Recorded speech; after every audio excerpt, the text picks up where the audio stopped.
Asafoetida. இன்னைக்கு நம்ம பார்க்க போகிறது ஒரு குழம்பு. இந்த குழம்பு எதில் பண்ண போகிறேன் அப்படின்னு பார்த்தீங்கன்னா, முடக்கத்தான் ஒரு கீரை இருக்குது, அந்த கீரையில் செய்ய போகிற ஒரு குழம்பு. இதை வந்து நம்ம சாதத்தோடு சாப்பிட்லாம், இட்லி, தோசை, சப்பாத்தி அந்த மாதிரி எது கூட வேணால் சாப்பிட்லாம். முடக்கத்தான் கீரையில் வந்து நிறைய ஹெல்த் பெனிஃபிட்ஸ் இருக்குது. எஸ்பெஷலி வந்து மூட்டு வலி இருக்கிறவங்க இந்த கீரையை ரெகுலராக யூஸ் பண்ணணும். அதே மாதிரி கான்ஸ்டிபேஷன் ப்ராப்ளம் இருக்கிறவங்க, அது மட்டும் இல்லாமல் சளி, இருமல், இந்த மாதிரி லங்கில் வந்து ஏதாவது இன்ஃபெக்ஷன் ஆகிருந்தால் இந்த முடக்கத்தான் கீரை ரொம்ப ஹெல்ப்ஃபுல்லாக இருக்கும். இந்த மாதிரி ஏகப்பட்ட பெனிஃபிட்ஸ் இருக்குது. இதை நம்ம ரெசிபி செய்யும் போது நான் உங்களுக்கு சொல்கிறேன். அந்த கீரையை யூஸ் பண்ணி ரொம்ப சிம்பிளான ஒரு குழம்பு தான் இது. நிறைய வேலையெல்லாம் இல்லை, ரொம்ப குயிக்காகவும் செஞ்சிடலாம். எப்படி செய்யணும்னு பார்க்கலாம். இந்த குழம்பு செய்கிறதுக்கு தேவையான முக்கியமான பொருள்னு பார்த்தீங்கன்னா முடக்கத்தான் கீரை. இது வந்து நார்மலாக நம்ம கீரைக்காரமாக வீட்டில் வர்றவங்க கிட்ட கூட நீங்கள் சொல்லி வச்சு வாங்கலாம். இல்லையா நீங்கள் மார்க்கெட்டில் கிடைக்கும், இல்லை வீட்டில் கூட நிறைய பேர் வளர்த்திருப்பீங்க. ஸோ பாருங்கள், இந்த மாதிரி இருக்கும் இந்த கீரை. இந்த கீரை வந்து நம்ம நிறைய குழம்பு பண்ணலாம், சட்னி, தோசை மாவில் அரைச்சி ஊற்றி அந்த மாதிரி நிறைய வெரைட்டியில் பண்ணுவாங்க. இந்த குழம்பு எப்படி பண்ணலான்னு இப்போ நான் காமிக்கிறேன். 2-3 டேபிள் ஸ்பூன் அளவு துவரம் பருப்பு எடுத்துக்கலாம். இந்த துவரம் பருப்பை நம்ம இதில் வறுத்து நம்ம செய்ய போகிறோம். அதுக்கப்புறமா புளி நம்மளுக்கு தேவையான அளவு நல்ல ஒரு சின்ன லெமன் சைஸ் தான் எடுத்திருக்கேன். அதுக்கப்புறம் மசாலாஸ், மிளகாத்தூள் காரத்துக்கு தகுந்த மாதிரி ஒரு 1 டீஸ்பூன், மல்லித்தூள் ஒரு 2 டீஸ்பூன், மஞ்சப்பொடி கொஞ்சமாக, அப்புறம் உப்பு.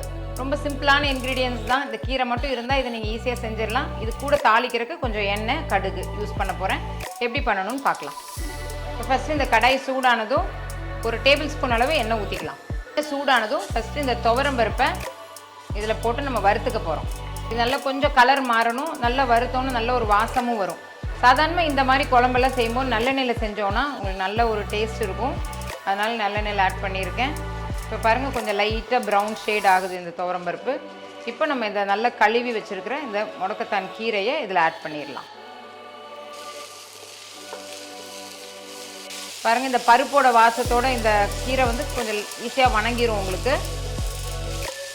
இப்போ இதில் புளிப்புக்கு ஒரு லெமன் சைஸ் புளி ஆட் பண்ணுறேன். இது மெயினான ஒரு புளிப்பு, அதனால் சாதத்தில் போட்டு சாப்பிட்றதுக்கு நல்லாயிருக்கும். அதனால் புளி எலுமிச்சம்பழ சைஸ் நான் போட்டிருக்கேன். இப்போது இது நல்லா வணங்கினதுக்கப்புறம் இது தேவையான அளவு காரம், மிளகாத்தூள் 1 ஸ்பூன், மல்லித்தூள் ஒரு 2 ஸ்பூன், மஞ்சத்தூள் ஒரு 1/2 ஸ்பூன் போட்டிங்கன்னா போதும். உப்பு தேவையான அளவு. உப்பு பார்த்துட்டு கூட நீங்கள் அட்ஜஸ்ட் பண்ணிக்கோங்க. நான் குழம்புக்கு தேவையான அளவு இதில் ஆட் பண்ணிட்டேன். நல்லா இது ஒரு பச்சை வாசம் போகிற வரைக்கும் நல்லா வணக்கிக்கலாம். ரொம்ப சிம்பிளாக இருக்குது பார்த்தீங்களா. இப்போ இதை நம்ம கொஞ்சம் ஆற வச்சு அரைச்சிட்டோன்னா அப்புறம் தாளித்தா இந்த குழம்பு ரெடி ஆயிரும். இதில் வேறு வெஜிடபிள்ஸ் எல்லாம் எதுவும் இருக்காது. இது வந்து ஒரு 2 பேர் சாப்பிட்ற அளவுக்கு இதில் நம்மளுக்கு குவான்டிட்டி கிடைக்கும். இப்போ இதை நம்ம வணக்கி வச்சது நல்லா ஆறிடுச்சு. இதை இப்போ நம்ம ஒரு மிக்ஸி ஜாரில் ட்ரான்ஸ்ஃபர் பண்ணிக்கலாம். நல்லா தண்ணி ஊற்றி நல்லா ஒரு நைஸாக பேஸ்ட் மாதிரி அரைச்சிட்டோன்னா குழம்பு ரெடி ஆயிரும். பட் இது வந்து கொஞ்சம் முடக்கத்தான் கீரை கொஞ்சம் கசப்பும் இருக்கும். அதனால் இதில் எண்டில் வந்து நம்ம கொஞ்சமாக வெல்லம் இல்லை நாட்டு சக்கரை அந்த மாதிரி ஒரு ஸ்வீட்னஸ்க்கு இதை ஆட் பண்ணிக்கலாம். இப்போ இந்த குழம்பு தாளிச்சிக்கலாம். அதுக்கு நல்ல இந்த மாதிரி குழம்பெல்லாம் செய்கிற கொஞ்சம் எண்ணெய் நிறைய ஊற்றினோன்னா நல்லா டேஸ்ட்டாக இருக்கும். ஒரு 2 டேபிள் ஸ்பூன் அளவு எண்ணெய் விட்டுக்கலாம். இப்போ தாளிக்கிறதுக்கு கடுகு, உளுத்தம்பருப்பு. கடுகு நல்லா பொரியட்டும்.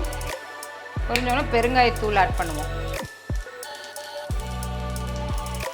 பெருங்காயத்தூள் நல்லா கொஞ்சம் தாராளமாக போடலாம். போட்டு நல்லா பொரிஞ்சோடனே கொஞ்சம் கருவேப்பிலை ஆட் பண்ணிக்கலாம். கருவேப்பிலை ஆட் பண்ணிவிட்டு நம்ம அரைச்சி வச்சுருக்கிற இந்த முடக்கத்தான் கீரையோட பேஸ்ட்டு நல்லா தண்ணி விட்டு இந்த மாதிரி நைஸாக அரைச்சிக்கலாம். இதை ஆட் பண்ணிக்கலாம். நல்லா இந்த பெருங்காயெல்லாம் போட்டிருக்கறதுனால நல்ல வாசம் இருக்குது.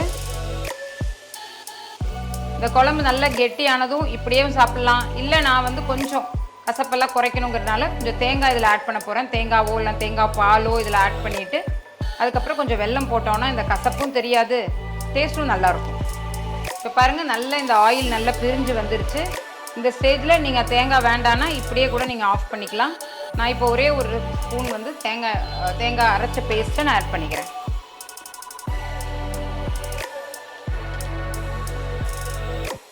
தேங்காய் போட்டதுக்கப்புறம் சும்மா ஒரு 2 பாயில் வந்தால் போதும், ரொம்ப நேரம் கொதிக்க வேண்டாம். அதுக்கப்புறமா நாட்டு சக்கரை கொஞ்சம் ஆட் பண்ணிக்கலாம். நான் ஸ்வீட்னஸ்க்காக நாட்டு சக்கரை ஆட் பண்ணுறேன். இது கம்ப்ளீட்லி ஆப்ஷனல். வேணும்னா போட்டுக்கோங்க, இல்லைன்னா நீங்கள் இதை அவாய்ட் பண்ணிடலாம்.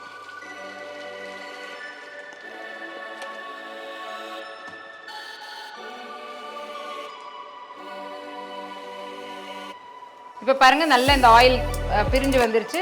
இப்போ இந்த குழம்பு நல்லா ரெடி ஆயிடுச்சு. இதை வந்து நீங்கள் நல்லா சூடான சாதத்தோடு சாப்பிட்லாம், இட்லி தோசை இந்த மாதிரி வச்சும் நீங்கள் சாப்பிட்லாம். கண்டிப்பாக இது நிறைய ஹெல்த் பெனிஃபிட்ஸ் இருக்குது. அடிக்கடி நீங்கள் இது வீட்டில் பெரியவங்களுக்கும் குழந்தைகளுக்கும் இதை செஞ்சு கொடுத்துட்டு எப்படி வந்துச்சுன்னு எனக்கு கமெண்ட் செக்ஷனில் சொல்லுங்கள்.